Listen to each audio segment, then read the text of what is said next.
E eu tenho uma pergunta que pra mim eu queria muito fazer, porque quando você ia ser preso, você podia ir pra outro país. Eu, particularmente, teria ido. Eu falei, caramba, ser preso, perder a sua liberdade é a coisa mais preciosa que a gente tem na vida.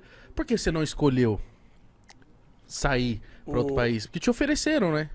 querido Igão, é uma coisa. Eu jamais. Eu vou contar uma pequena história para vocês saberem o que eu estou falando. Minha mãe teve 8 filhos. Ela criou esses filhos sozinha, praticamente. Não foram poucas as vezes em que a gente não tinha o que comer em casa. Eu morava no fundo de um bar. O banheiro que a gente utilizava era o banheiro que os bêbados do bar utilizavam. Nossa senhora. Era lá que tinha que tomar banho minha irmã, minha mãe e nós. Eu tinha uma vontade de chupar chiclete de bola. Naquele tempo chamava-se chiclete americano. Você não viveu, o pai de vocês ou o avô de vocês, Quer dizer, não? sabe, aquele que fazia bola.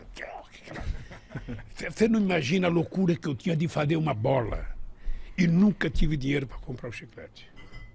Eu trabalhava quando o meu tio ia no banheiro do bar, ele pedia para mim tomar conta do bar, eu poderia roubar um chiclete e levar para casa. E eu não roubava, porque eu tinha medo de envergonhar minha mãe.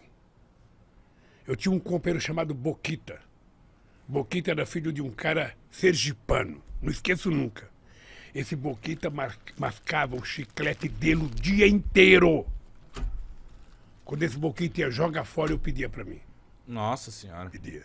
Não tenho vergonha de dizer isso, não.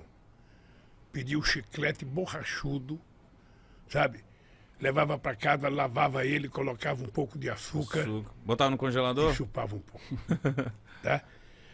Eu tinha vontade de comer uma maçã. Naquele tempo tinha umas maçãs argentinas. Filho, eu tinha vontade de roubar uma maçã. Roubar e sair correndo e comer. Eu não roubava com medo da minha mãe. Sabe? Essa foi a educação que eu recebi da dona Lindu. Aí você não tem noção.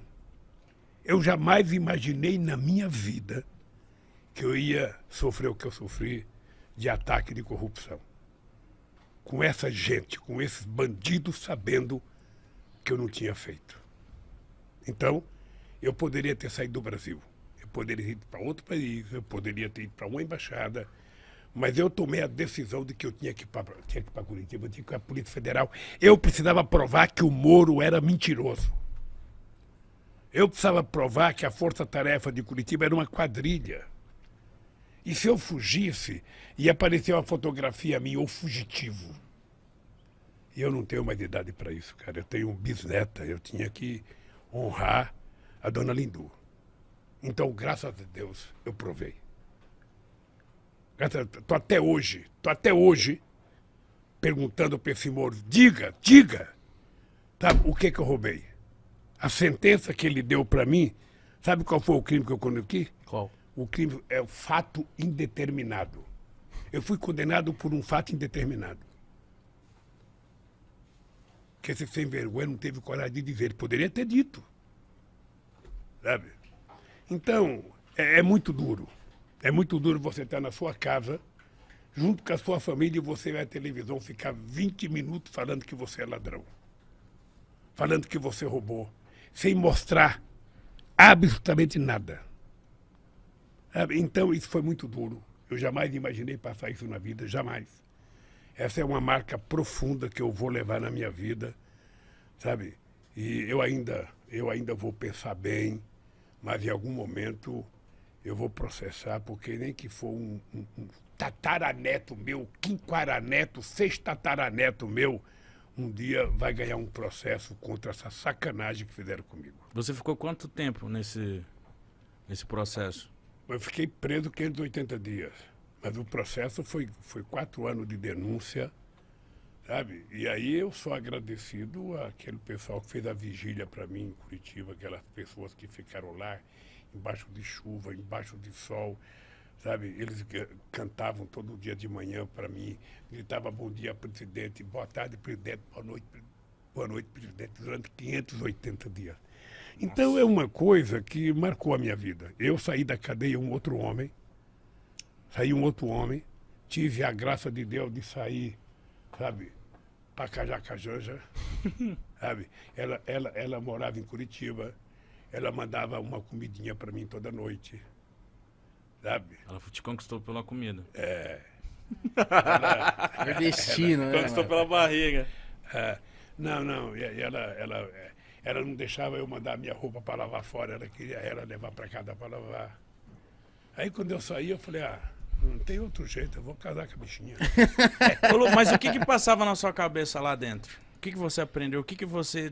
Você falou que você virou outro... Olha... O que passava ali dentro? Mitico, é engraçado porque o sofrimento, às vezes, ele te ensina a ficar maior, mais generoso. Eu não podia ficar com ódio dentro da cadeia, porque senão eu tinha que ficar dando cabeçada na parede.